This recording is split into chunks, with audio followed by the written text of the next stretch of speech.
Hello and welcome to another episode of the Common Man's Take on Sports with Kevin and Quentin.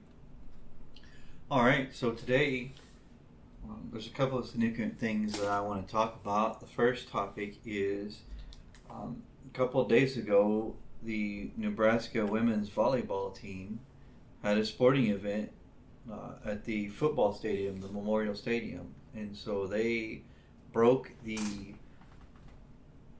women's sports attendance record by having 92,003 fans show up to watch the five-time NCAA volleyball champion beat Omaha 3-0. And so that's pretty significant because it was a paid event, so which means all 92,000 people there paid for tickets. So they wanted to be there. So that's a lot of support for the women's volleyball team there in Nebraska, and that's pretty cool to have 92,000 fans show up to a volleyball game, right? Yeah. So the record that they beat, the previous record was 91,648, set on April 22nd of last year in Barcelona, Spain, for a Champions League match between FC Barcelona and Wolfsburg. So that's pretty cool. That was 91,000 people who showed up for a football or soccer game. So that's kind of cool, but that's pretty significant to have that many people show up for a not just a ladies volleyball game, but a sport like that, volleyball that we don't think about most of the time, as a sport people watch. Clearly people watch it. 92,000 people watched it, right? Yeah. So that's pretty cool. I just wanted to share that for those of you who didn't know. The Nebraska women's team had broke that record for female sports attendance to a game, any game of any sport. So the next thing I want to talk about is also a significant accomplishment, and it is Ronald Acuna Jr. So we've kind of been going over the Braves here lately, and for good reason, because they're playing well, and Ronald Acuna Jr. is one of the reasons they're playing well. However, what I want to talk about with him is that he is the first player in Major League Baseball history to hit 30 home runs and steal 60 bags in a single season. That's pretty significant. 30 home runs and 60 bags. That's pretty good. I know that he is definitely a good player. He's been a very good player for the Braves since he's been there. I think that we're looking at probably one of the best players in baseball right now at this kid. Right now he is, for this season, I just kind of will go over his stats here real quick. He's got 616 plate appearances with 537 at-bats. He's hit 120 runs, which I'm pretty sure leads baseball right now. He has 181 hits. He has 30 home runs, 83 RBIs, 62 stolen bases. He has a batting average of .337 up to this point in the season. He's played 133 games up to this point. His on-base percentage is .419. Slugging percentage is .574. His OPS is .992. Man, he is having one outstanding season. Like he's the front runner for the MVP right now. I can't see anybody who's showing out better than him currently. Like that's pretty significant. That's Besides Matt Olson. That's elite numbers right now that he's putting up. We could take a look at Matt Olson, but I don't think Matt Olson has stolen 62 bags. 30. He's hit 30 homers. He's hit more than 30, but Ronald Acuna Jr. is definitely having a season for the books right now. Absolutely.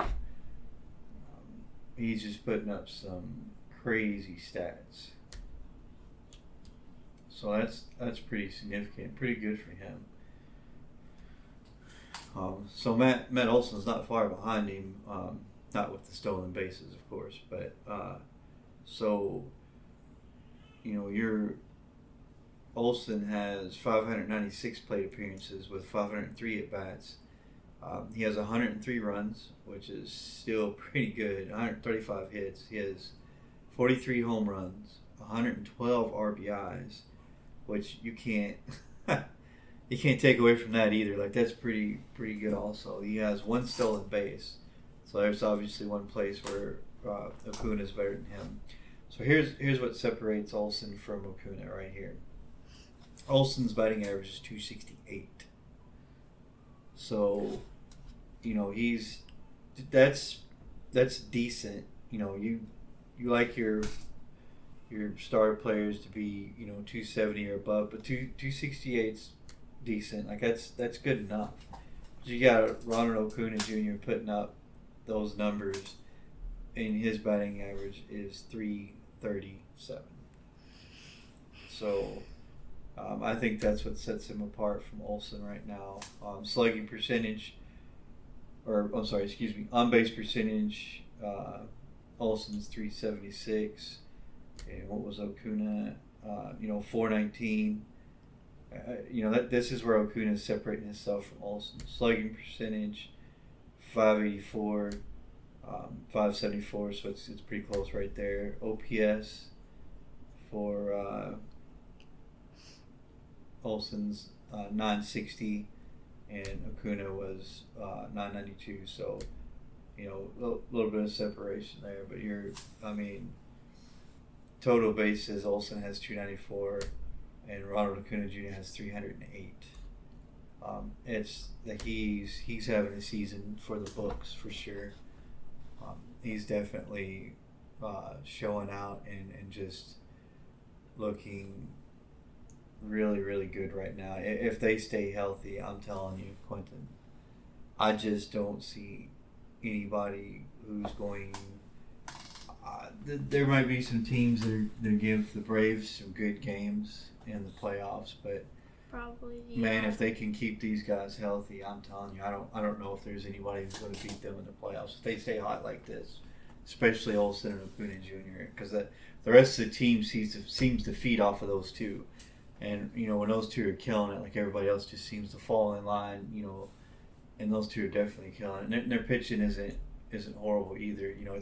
It's good enough that the runs they're getting from the offense, supporting the pitching has been, on par. So the Braves look good. They look really good. And their two superstars are killing it right now. They're probably arguably the best duo in baseball this year. I can't think of another one right now that would rival them currently. I'm sure I could go through some stats and find some guys close, but yeah, I'm not going to argue with you there either. It's definitely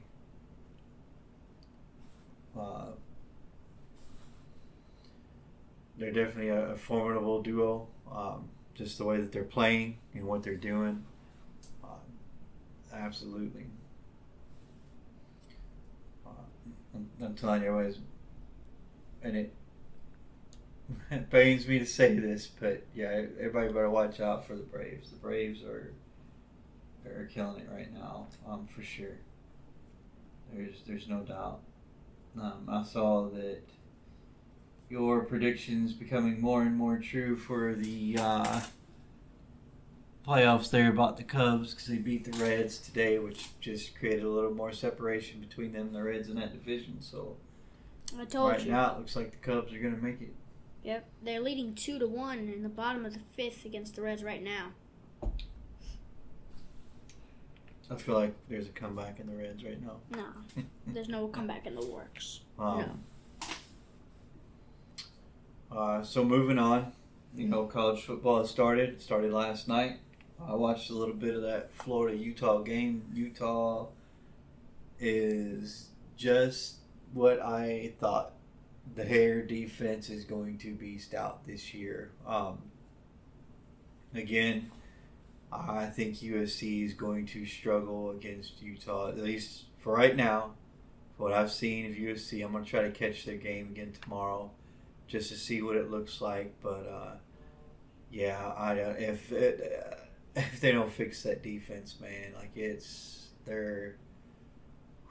boy, Utah might hand it to them again this year. Like Utah's defense was stout against Florida, the Florida Gators. It's not like Florida doesn't have some athletes on that team, man. But that Utah defense was smothering. So I think Utah is going to be the class of the Pac-12 this year for sure. They're going to be one of those teams on top again. Their offense looked, like it normally does. It's run heavy, but they did what they needed to do to win the game. So I think that they proved exactly what I knew. They're going to be tough. They're definitely going to be a tough out. To be honest with you, everybody's picking USC to make the playoff out of the division. Man, I would not be surprised if Utah sneaks. If Utah is the first team out of the Pac-12 to sneak into a playoff spot, because they go undefeated in the Pac-12 and win the Pac-12 championship again this year. I would not be surprised if Utah made the playoff before USC did. Absolutely. What do you think?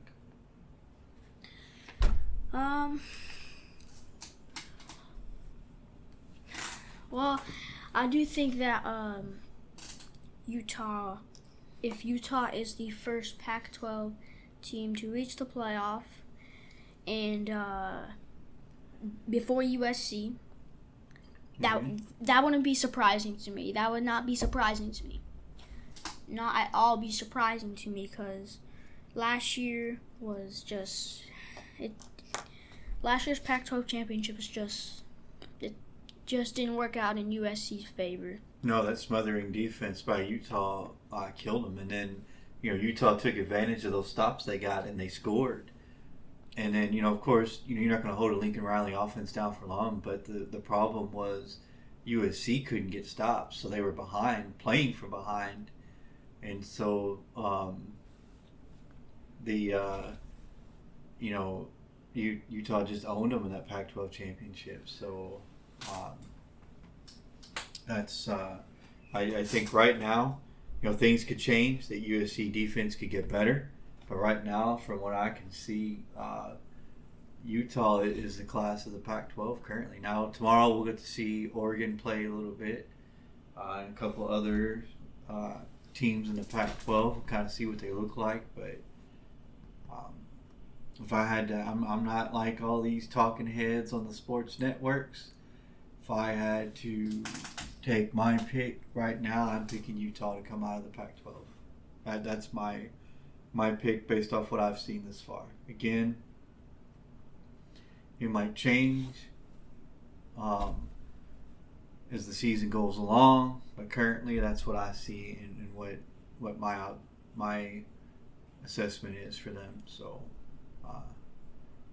That's kind of what I see. What do you think? For me, if I had to pick also, it would probably be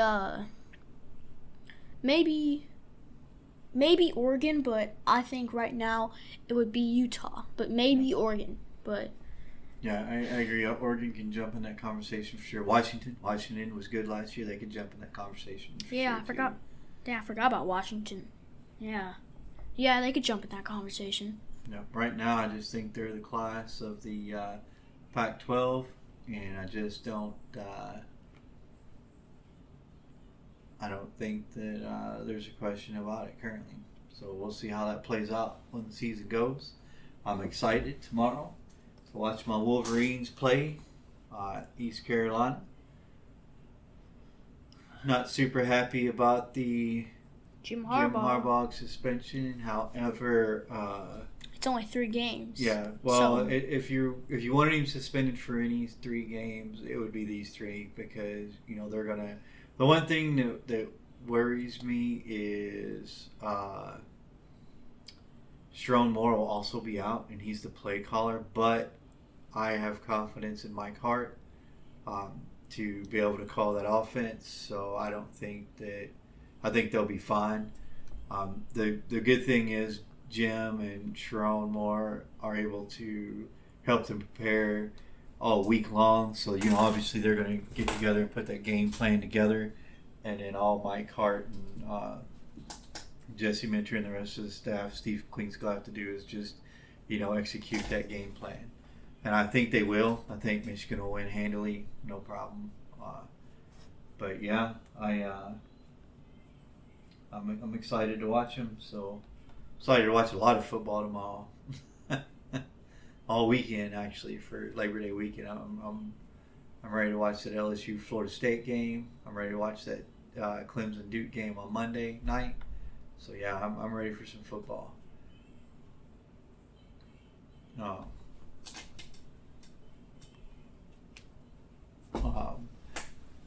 So moving on. No, go ahead. I thought their backup offensive coordinator was supposed to be head coach. Next game, UNLV. Oh yeah. Sharon Moore will be the head coach against UNLV. No, they're. And then against the game after UNLV, I'd have to look. I can't remember who they played, but that's when Bowling Green. So Bowling Green, Jay Harbaugh and Mike Hart will both split the head coaching duties in that game. One will coach the first half, the other will go coach the second half.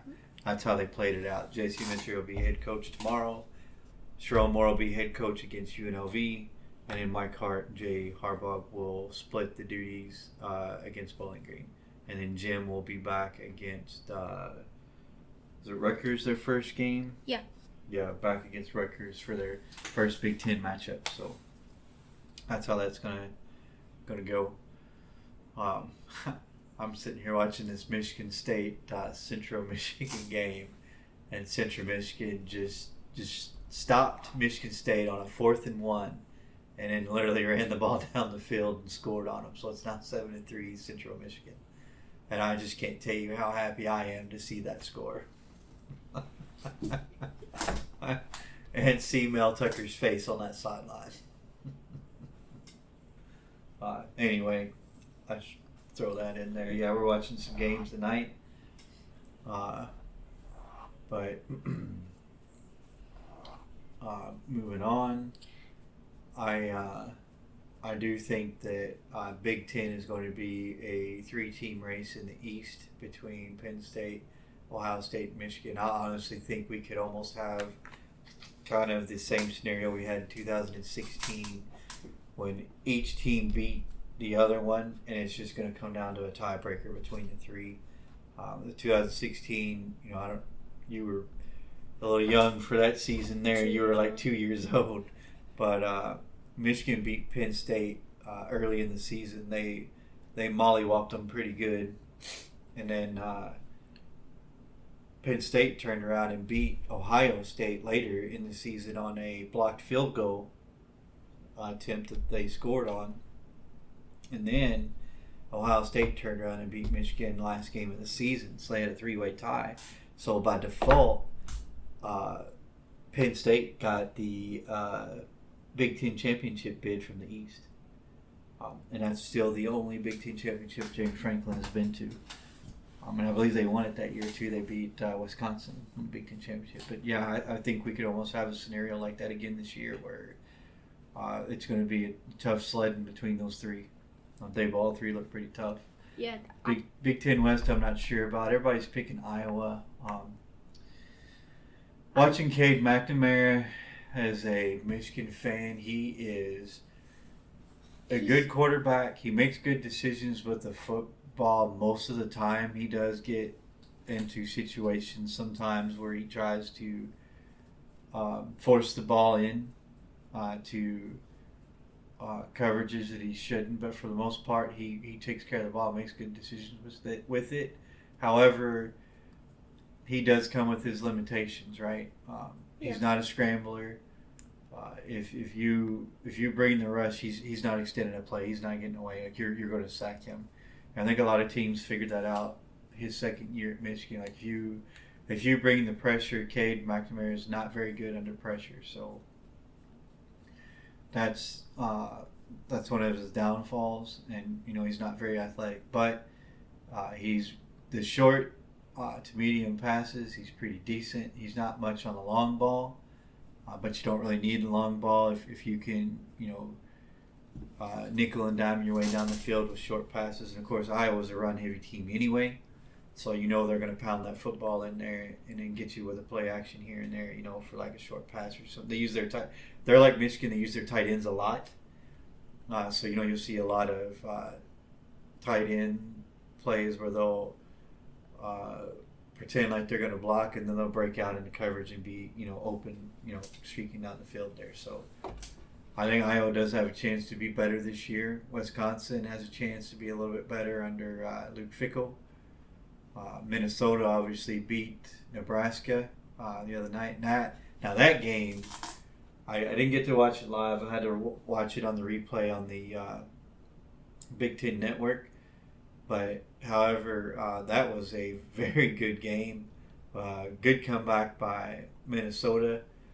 And, man, what an ending to that game on the field goal at the end. The interception that Minnesota got, the Nebraska threw, and then they turned around and kicked the field goal to win the game. That's what a game. I enjoyed watching that game, watching the replay of that game. That was a pretty intense game for most of the way. Most of the way it was pretty close. So, yeah, wow, what a game. Yeah. So, definitely enjoyed watching that game. But, yeah, I don't know. The West is going to be the Big Ten West. They're, not the greatest, so we'll see what happens there. SEC, I still think that it's Georgia, and then the SEC West is stacked. LSU, Alabama, every once in a while Auburn jumps up. Ole Miss sometimes, Mississippi State. You got your teams that jump up and have good seasons and maybe get a win against Alabama or LSU. So we'll see what happens over on that side of the SEC. Big 12, I'm still unsure about. We'll have to see what happens there. Right now, I'm just going to go with the TCU or Kansas State until I can see some of their games to see what happens with some of those other teams. Like I said before, I'm just not buying Texas. You gotta. Everybody keeps saying Texas is back, and I have yet to see Texas do anything of significance. So until they do, I'm not buying it. I'm not buying into them. I'll have to see. What says you? Okay, the SEC West.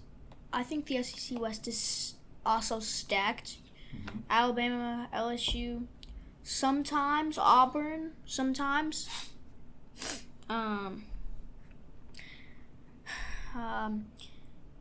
The SEC East, you have Georgia. Georgia's always been that dominant team in the SEC East. Nope. Well, everybody seems usually. to think Tennessee is going to be good this year. They might. I just don't know if they're good enough to beat Georgia yet. Georgia is and has proven the last few years to be on another level.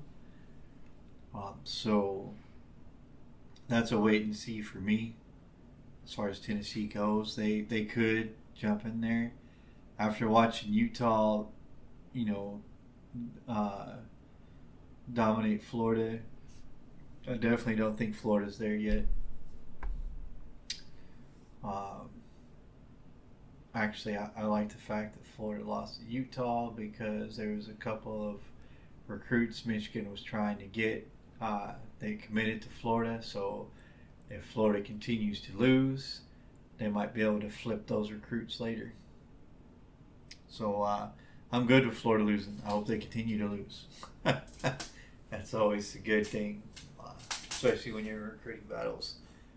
But anyway.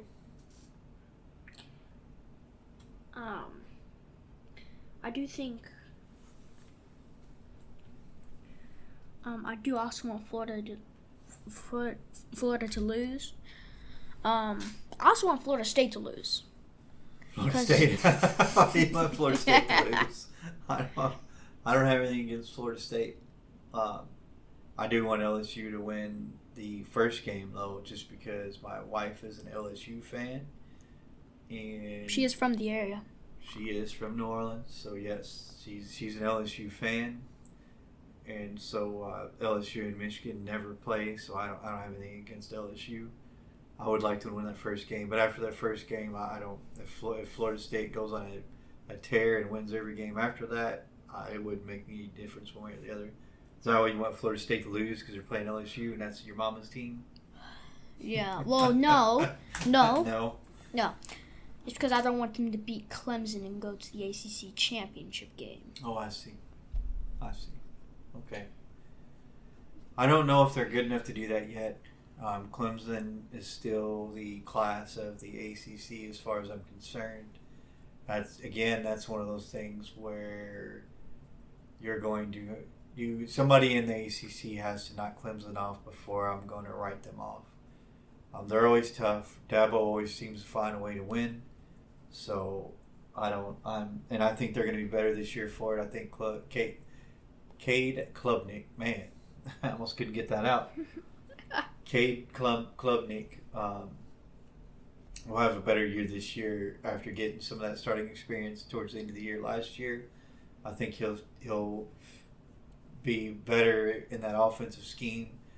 You know, it's always better when you have a year experience. I think J.J. McCarthy will be better this year for Michigan just because he had a full year last year in their offensive scheme. I think he'll be more comfortable. There's times last year where I think he was uncomfortable in the offense, and you could tell it. Yeah.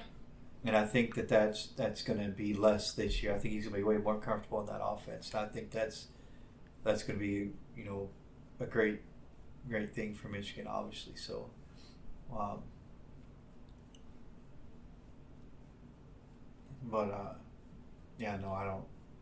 don't think that.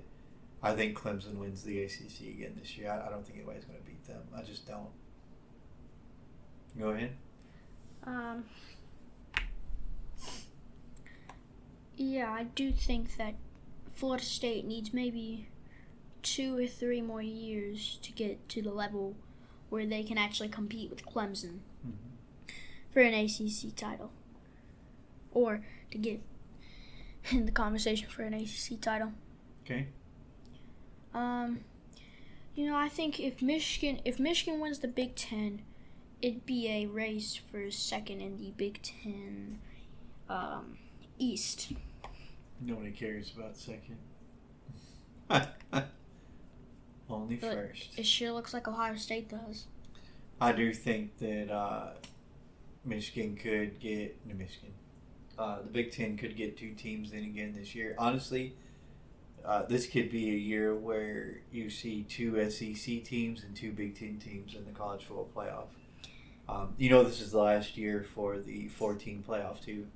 I'm pretty sure next year the playoff expands to 8, I believe. I gotta go back and check, but I believe it expands to 8 next year. This is the last year for 4. So only 1 more year for every single team, except the. So this may be the year where you see an all Big Ten, all SEC playoff. I think you could potentially have Alabama and Georgia and Michigan and Ohio State in the playoff. I think you could probably have Michigan, Ohio State, Georgia, LSU. That's true. Very true. Although I hope LSU does beat Alabama again and make it into the SEC championship in the playoff, I am leaning towards Alabama like I am Clemson, just because I think that they're going to have a better year this year. I think Alabama will definitely be back dominating in the SEC. But we'll see what happens. I think LSU is going to be good too. I told you earlier, I think that's going to be a tough game in November between those two. I think for right now, the easy games between those two are over. It's going to be a tough game. It's going to be the rivalries. Yeah, the rivalry is back. I think it's going to come back down to the last possession again, like it did last year. It came down to last possession last year. I think it will again this year. So, one last thing I'd like to go over before we end this show. So I did see where the ACC has agreed to add Stanford, California, and SMU to their conference next year. Yep. So once again, I'm telling you, watch. These conferences are creating these super conferences with these money makers, and I'm telling you, they are. It would not surprise me in the future to see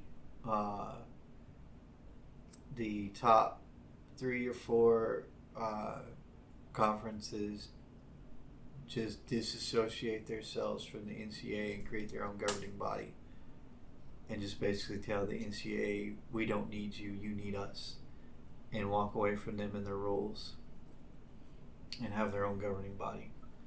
I think that it is moving in that direction, honestly. I really do. And I think in the next 4 or 5 years you're going to see that with all this realignment.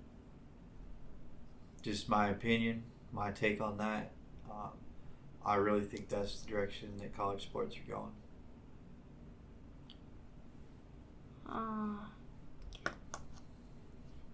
For me, I'm not really happy about this because ever since USC, UCLA, Washington, Oregon joined the Big Ten, I thought everything was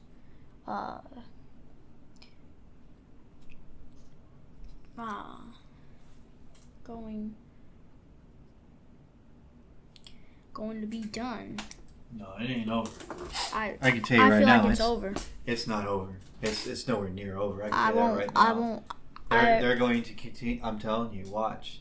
This is their way of creating their own governing body. They're going to pull in as many teams as they can because they're going to start their own organization with their own governing body. It's coming. It is coming. That's why this is all going on. That's why. The realignment's not done. I promise you it's not done. It's going to continue. It's an arms race right now for the big conferences. Yeah, it's not done. I feel like it's done. I feel like college football is now changing to a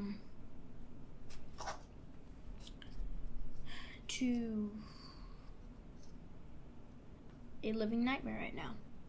Living nightmare? Why? I don't think it's a living nightmare. I think it's great because if it's going the direction that I'm saying it's going, I think it's great because the NCAA is a joke anyway. They enforce what they want to enforce. They enforce it on the teams they want to enforce it on. You see some teams get away with murder, and then you see other teams that they don't like. They just hammer them, and there's no consistency with how and why the NCAA enforces the rules that they enforce. And I think this is the colleges taking that into their own hands and creating their own governing bodies so they don't have to live under the NCAA's hypocrisy anymore. I think it's going to be great if they do it. I think it's moving that direction. I think it's still 4 or 5 years, maybe even longer off, but I think it's going in that direction. You do put up a good, solid argument there.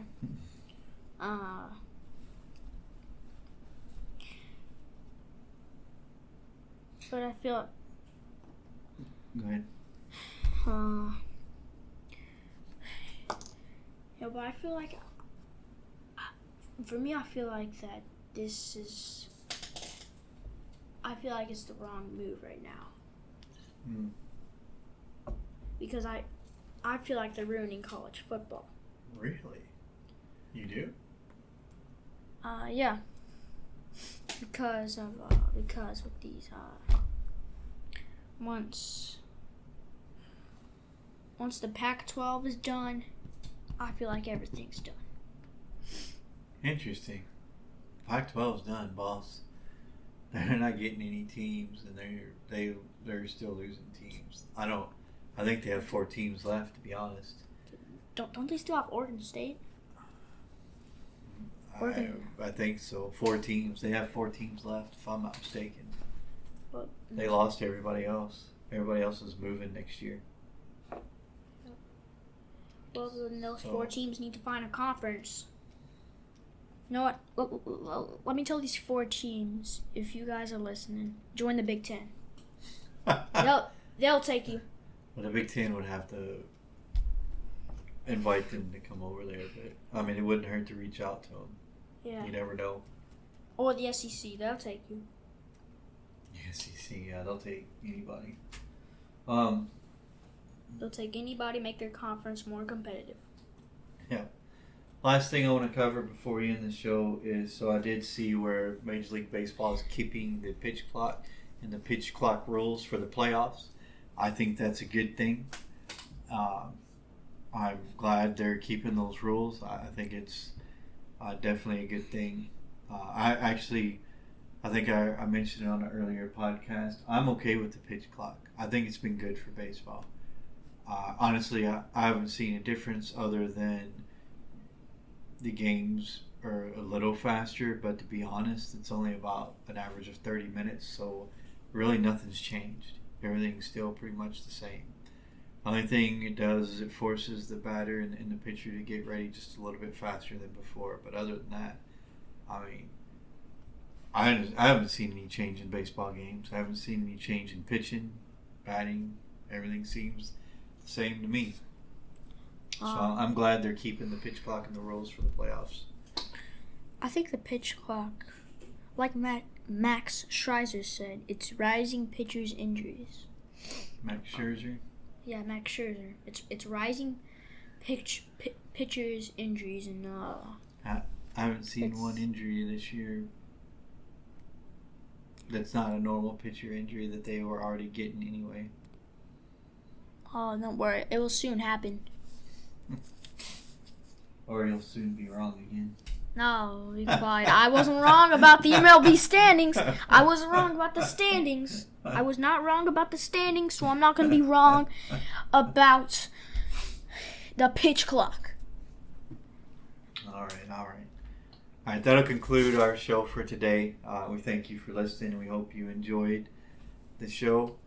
And we will see you next time on the Common Man's Take on Sports.